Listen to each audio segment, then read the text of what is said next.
lorsqu'on va exécuter cette commande, il faut noter que donc c'est la même fonction, sauf qu'on a ajouté un nouveau argument qui est ici exponentiat égale true. C'est-à-dire c'est un argument qui va spécifier à double regression que l'on veut ici l'expo du log de OR qui est ici load ratio.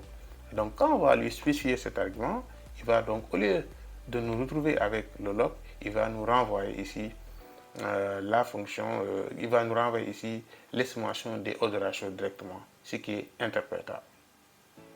Et donc on va l'afficher. Voilà le résultat final ce qu'on obtient. Donc vous pouvez remarquer que désormais on a directement l'odds ratio, ce qui est un peu différent de ce qu'on avait auparavant, à savoir ici le log de l'odds ratio, le log de bêta. Et donc l'argument exponentiat égale true nous a permis ici de pouvoir transformer le résultat et de nous retrouver avec directement l'odds ratio qui sont ici des coefficients tout à fait interprétables. Donc on va essayer d'interpréter un peu ici. Il faut noter que, comme vous pouvez le remarquer, la variable explicative 51 États des États-Unis était au départ une variable multimodale. Donc c'était une variable qui avait trois modalités, à savoir ici les États modestement riches, les États les plus riches et les États moyennement riches. Il faut noter que ici, donc, les États modestement riches vont constituer notre variable, notre modalité de référence. À quoi sert la modalité de référence? Ça va nous permettre donc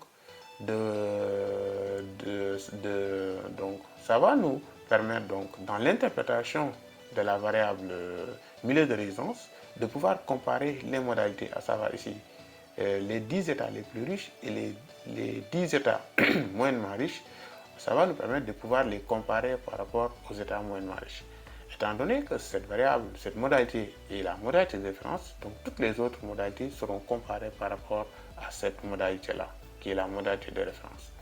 Et donc, pour l'interprétation, nous dirons que le fait de résider dans les États les plus riches, avec une odds ratio de 1,5, donc le fait de résider dans les États les plus riches, donc multiplie par 1,5 la probabilité du désabonnement du client.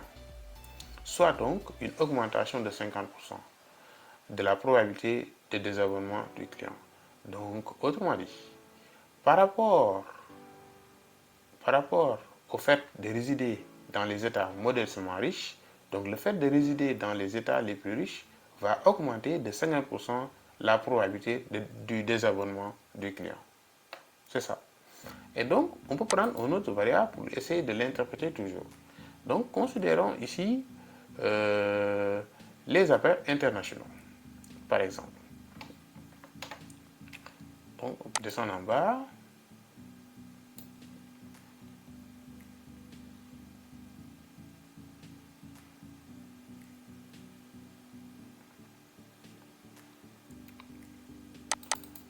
Voilà, on l'a ici. Donc, on voit ici qu'on a le nombre total des appels internationaux. Et donc, on a le ratio qui est ici de 0,91. Et donc, on a une p-value qui est très significative. Et donc, par ailleurs, on peut l'augmentation des appels internationaux multiplie par 0,93 la probabilité de désabonnement du client, soit donc une diminution de 9% de la probabilité que le client se désabonne au service d'Orange Telecom. Et donc, quand le nombre d'appels augmente, donc cela favorise une diminution de 9% de la chance que le client se désabonne au service d'Orange. Donc c'est comme ça qu'il faut comprendre ces résultats-là. Et donc, à travers cette méthode, et donc on peut voir que donc l'ensemble de nos variables qui au départ étaient significativement, qui au départ on avait noté une dépendance de ces variables explicatives par rapport à la variable cible, maintenant à travers cette étude, on peut insinuer que ces variables ont un effet significatif sur le désabonnement du client. Par exemple, lorsqu'on va prendre les milieux de résidence, donc les États, le fait de résider dans un état, cela a un impact sur le désabonnement ou la fidélité du client de Orange. Donc c'est ça qu'il faut comprendre. Et donc cette régression logistique nous permet donc de pouvoir établir une notion de causalité comme on l'a expliqué dans l'introduction. Ce qui était très difficile à conclure dans les vidéos précédentes où on s'est limité seulement à faire des corrélations ou bien à établir des relations d'indépendance. Donc une relation d'indépendance ou de corrélation ne peut pas induire une relation de causalité. Alors que donc pour pallier à ce manquement, d'habitude, nous procédons à une régression logistique qui est une analyse multivariée qui va nous permettre ici d'établir une relation de causalité. Et donc, à travers ces deux exemples-là, on peut voir que donc, comme le cas du milieu de résidence ou les appels internationaux, il s'agit des variables qui ont un effet sur le désabonnement du client et qui peuvent induire les clients soit à abonner ou à désabonner au service d'Orange. Et donc, on va essayer de continuer un peu cette aventure pour améliorer encore notre rendez-vous et voir d'autres manières d'afficher nos résultats. Maintenant, toujours dans l'analyse multivariée, donc vous avez encore la possibilité d'afficher ce qu'on appelle le tableau de régression et cette fois-ci de pouvoir tester si vos variables explicatives ont une significativité globale. Après que l'on ait fini de voir est-ce que les variables explicatives ont une significativité, on peut tester également la significativité globale, toujours avec la fonction table regression de la librairie GTSummary. Et donc, il suffit juste d'utiliser la même chose et donc cette fois-ci d'ajouter un nouveau argument. Cet argument-là va permettre ici d'afficher la significativité globale de tout ça. Et donc, on va exécuter cette ligne de commande. Et voilà. Donc, on obtient le résultat comme suit. Et donc, on peut voir ici que les 51 États des États-Unis ont une significativité globale. Donc, on peut dire que les milieux de résidence des clients d'Orange, donc le fait de résider d'un État par rapport à un autre, par exemple ici, le fait de résider d'un État comme celui des 10 États les plus riches ou bien des moins riches, cela a un impact significatif globalement dans le fait que les clients soient fidèles ou désabonnés au service d'Orange. Donc c'est ça qu'il faut comprendre.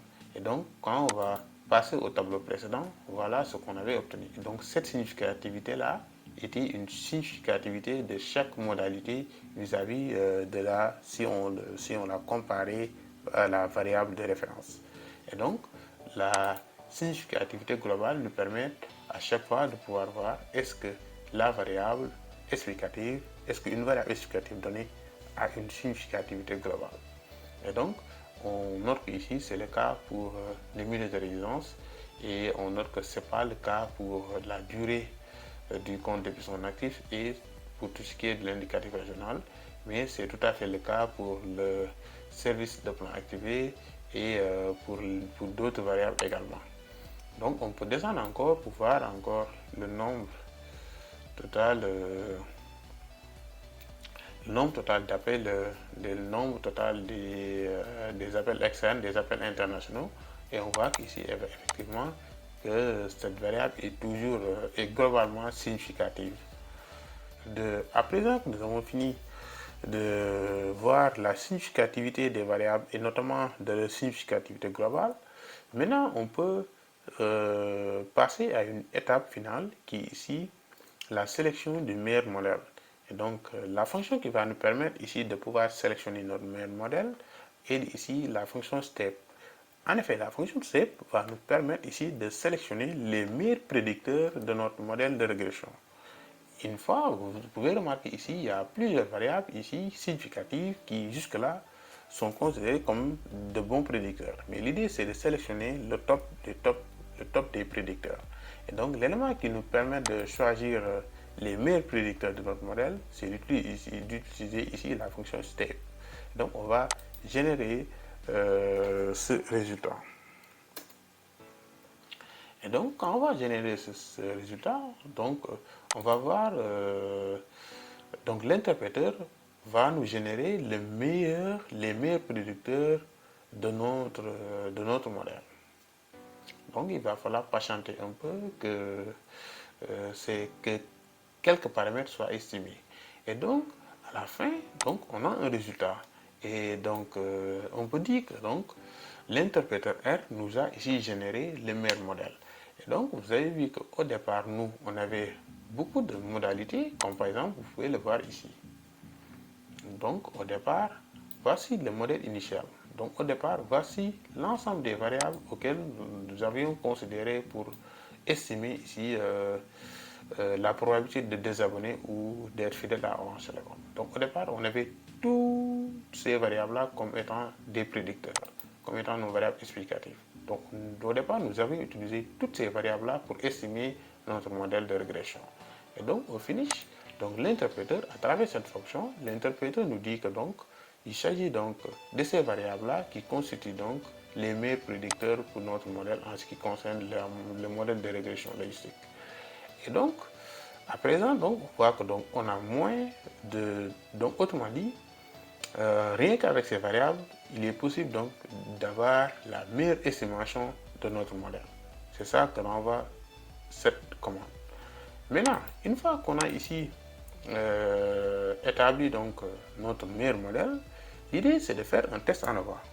À quoi cela consiste? Donc, ce test-là va nous permettre de tester la variabilité entre le modèle initial et ici le modèle qui a été estimé pour la deuxième fois, à savoir ici ce qu'on a appelé nous le modèle final. Et donc, il va tester la variabilité de ces deux modèles, à savoir ici, est-ce qu'il existerait une différence significative entre le premier et le second modèle. Et donc, s'il y a significativité de cette différence-là, dans ce cas, on peut choisir de considérer le second comme on peut choisir. Donc, ça va nous permettre donc d'arbitrer, à savoir ici, est-ce que le second modèle est réellement meilleur que le premier modèle, à savoir le modèle initial. Et donc, on va exécuter ici le test d'ANOVA pour mesurer la variabilité de ces deux modèles. Et donc, le résultat est généré. Et donc, ici, quand on regarde, donc, on a testé la variabilité de ces deux modèles. Et donc, ici, on a une p-value. Et donc, quand on regarde cette p-value-là, donc, on note qu'il est supérieur à 5%. Et donc, on peut dire que on a une différence non significative. Donc, le second modèle explique autant la variance que le premier modèle. Autrement dit, il n'y a pas de différence entre le second modèle et entre le modèle final qu'on a appelé le second modèle et notre modèle initial. Autrement dit, le second modèle explique autant la variance de notre modèle que le premier modèle. Donc, autrement dit, il n'existe pas une différence entre le premier modèle et le second modèle. Autrement dit, quelqu'un qui va considérer notre modèle initial, comme par exemple ici, quelqu'un qui va considérer tous les prédicteurs, n'est-ce pas, pour estimer le modèle, et quelqu'un qui va considérer les derniers prédicteurs qui ont ces derniers prédicteurs-là, peu importe, dans les deux cas, on s'attend à se retrouver avec les mêmes résultats car la différence n'est pas significative. C'est ça que renvoient ces résultats-là. C'est ça qu'il faut comprendre. Voilà. Mais n'empêche, nous, on a choisi de considérer le second modèle car tout simplement, c'est un modèle où on a moins de prédicteurs, donc ça va permettre donc de pouvoir se concentrer avec les meilleurs prédicteurs. Et donc, qu'est-ce qu'on en a fait? On a donc utilisé donc on a créé une nouvelle variable qu'on a appelée formula et on a regroupé les meilleurs modèles. En réalité, c'est l'étude a montré que même si on n'a pas choisi, on a choisi de ne pas montrer cette comparaison-là, mais n'empêche, je vous fais comprendre que donc que ces variables que vous voyez ici, les prédicteurs qui sont là, en réalité, sont rien d'autre que si on regarde ici le tableau qui a été visualisé auparavant, si on regarde nos tableaux, en fait, tous ces prédicteurs-là, en réalité constituent aux variables qui ont constituent en fait aux variables explicatives qui ont une association statistiquement significative avec la variable Chan. Et donc, l'étude a montré que donc, ce sont les mêmes variables significatives, l'ensemble de nos variables significatives, ce sont ces mêmes variables-là que l'on a retrouvées ici. Donc, c'est ça qu'il faut comprendre. Et donc, on peut voir que l'analyse multivariée nous a permis donc de pouvoir repérer nos meilleurs prédicteurs. Et donc, c'est ça l'idée pour moi de passer par la régression logistique avant de passer à la modélisation avec les modèles de machine learning. Car ça nous permet ici de pouvoir choisir nos meilleurs prédicteurs. Et donc, on a choisi à nouveau, nous, de générer maintenant le modèle final avec les prédicteurs qu'on a pu obtenir avec la fonction step. Donc, on va générer à nouveau notre modèle.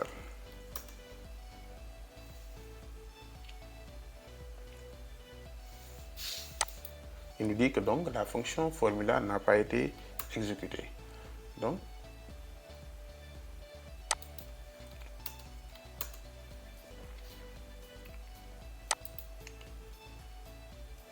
voilà. Comme vous pouvez le remarquer, désormais, on a moins de prédicteurs, donc on a choisi les meilleurs prédicteurs. Et donc, quand on a choisi les meilleurs prédicteurs, vous avez vu que donc, il y a beaucoup de variables qui sont devenues maintenant significatives. Alors qu'au départ, on avait moins de variables qui étaient significatives. Maintenant, on s'est retrouvé avec moins de prédicteurs, et donc toutes ces variables-là ont une significativité, ont un effet significatif sur la variable Chan. Et donc, qu'est-ce qu'on peut faire avec ces variables? Donc, on va refaire la même chose. Donc, on va afficher maintenant nos résultats avec la fonction table summary de la librairie, avec la fonction, excusez-moi, table regression de la librairie GTSummary. Et en même temps, on va spécifier l'argument exponential égale true, c'est-à-dire pour faire la transformation exponentielle. Mais également, on va afficher la significativité globale et donc on va également apporter une modification au niveau de l'entête. Donc on va afficher tout ça. Voilà le résultat que l'on obtient. Désormais, comme vous pouvez le remarquer, on a moins de prédicteurs et apparemment toutes les variables qui ont été recensées ici ont une significativité sur la variable de désabonnement du client.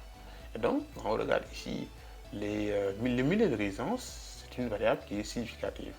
Et donc, le fait que de résider en un état ou l'autre état par rapport aux états modestement riches, cela a un impact significatif sur le désabonnement du client.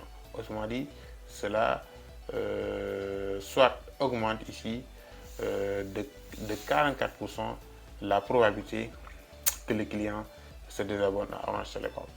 Et donc, on peut voir ici que le nombre total d'appels externes, donc cela toujours augmente, cela toujours diminue de 9% la chance que le client soit désabonné à Orange Telecom. Et donc, à présent, pour terminer un peu l'analyse multivariée, nous pouvons afficher nos résultats à travers ici l'une des fonctions de la librairie GG-ALI. Il s'agit ici de la fonction GG-QF-Model. Donc, ceci va nous permettre d'avoir une visualisation de notre modèle de régression. Voilà, voilà ce qu'on obtient. Donc, on peut voir ici directement quelles sont les variables qui ont un impact significatif sur la variable de désabonnement, sur la variable cible, à savoir ici le désabonnement du client. Et donc, quand on va prendre ici les états, quand on va prendre ici les individus qui résident dans les états les plus riches, on voit que donc on a une significativité. On a une significativité de cette variable-là, car la p-value est très significative. Et donc, on peut dire que donc, cela augmente la probabilité du désabonnement du client. Car cela, donc, il faut noter que donc, cette représentation nous permet de voir ici quels sont les prédicteurs qui favorisent positivement le désabonnement ou quels sont les prédicteurs, comme par exemple ce prédicteur-là est un prédicteur qui diminue la chance qu'un individu se désabonne au service de Orange Telecom. Et donc les individus qui sont à ce niveau-là, donc en fait, augmentent la probabilité de désabonnement, augmentent en fait la chance que le client se désabonne. Alors que les prédicteurs qui sont là, en fait, c'est des prédicteurs qui ont un effet contraire, c'est-à-dire que c'est en fait des prédicteurs qui ne favorisent pas le désabonnement du client. Alors que tout prédicteur qui est de ce côté-là, il favorise le désabonnement, alors que tout prédicteur, excusez-moi, qui est là, ne favorise pas le désabonnement du client. Alors que les prédicteurs qui sont ici sur la barre verticale, donc ils n'ont aucun effet, ils ne favorisent ni positivement ni négativement au désabonnement du client. Et donc, on peut voir ici que si on prend le fait de résider parmi les États les plus riches, donc cela a un impact significatif et cela augmente la probabilité que les clients se désabonnent au service de Orange Telecom. C'est le même cas pour le fait de résider parmi les États classés moyennement riches comparés aux États modestement riches. Donc il faut noter que lorsqu'on fait une comparaison, on compare ces variables par rapport à la variable de référence qui est ici les États modestement riches. Et donc, encore une fois, on peut regarder ici le plan international. C'est-à-dire que c'est un service, donc le fait que les clients soient abonnés à ce service, et donc il s'agit donc d'une significativité, il s'agit donc d'une variable qui est très significative et donc qui a un impact significatif sur le désabonnement du client. Donc pour l'interpréter, on va dire que le fait de souscrire à ce service, cela multiplie 10 fois la probabilité que les clients soient désabonnés à Orange Telecom. C'est ça qu'il faut comprendre. Et donc, lorsqu'on prend ici le service de plan messagerie vocale activé, un client qui a activé ce service donc se voit donc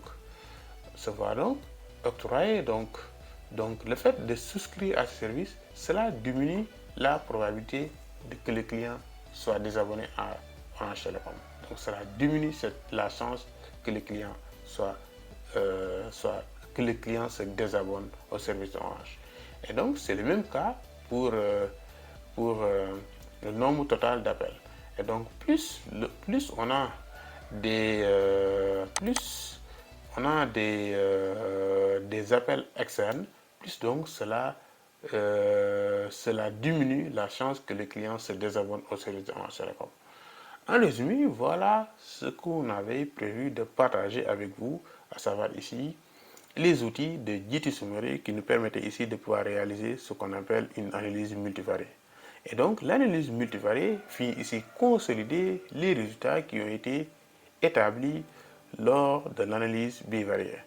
Du simple fait que donc, même si l'analyse bivariée a permis de tirer des conclusions comme des associations, à savoir ici des associations de dépendance ou de corrélation entre les variables, ou autrement dit entre les variables explicatives et notre variable cible, toutefois ça ne permettait pas d'établir une relation de causalité.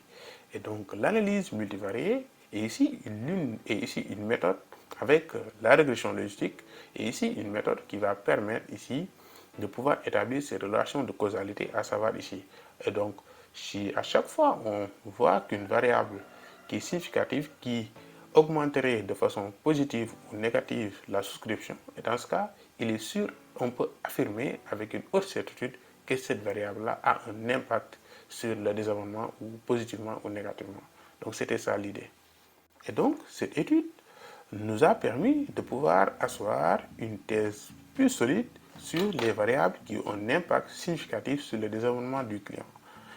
À travers une régression logistique, on peut établir donc que toutes les variables significatives ont un effet significatif qui peut être positif ou négatif sur le désabonnement du client. Et donc, c'est une méthode qui permet d'établir, comme on a dit dans l'introduction, la notion de causalité. Et donc, ça nous a également permis de régler un autre problème, à savoir ici, le choix des variables, le choix des meilleurs prédicteurs. Et donc, à l'issue de cette étude, on a pu réduire nos prédicteurs et du coup, on se retrouve maintenant avec ce qu'on a considéré comme nos meilleurs prédicteurs. Et désormais, on va considérer ces prédicteurs-là pour pouvoir définir les autres modèles de machine learning qui vont nous permettre de pouvoir ici prédire le taux de désarmement du client à l'avenir. Et donc, la vidéo tire à sa fin et donc nous vous donnons rendez-vous à la prochaine étape où ensemble nous allons élaborer des modèles de machine learning pour pouvoir prédire le désabonnement du client. D'ici là, nous vous demandons de partager et de liker la vidéo afin de soutenir la cause. Merci beaucoup et à la prochaine.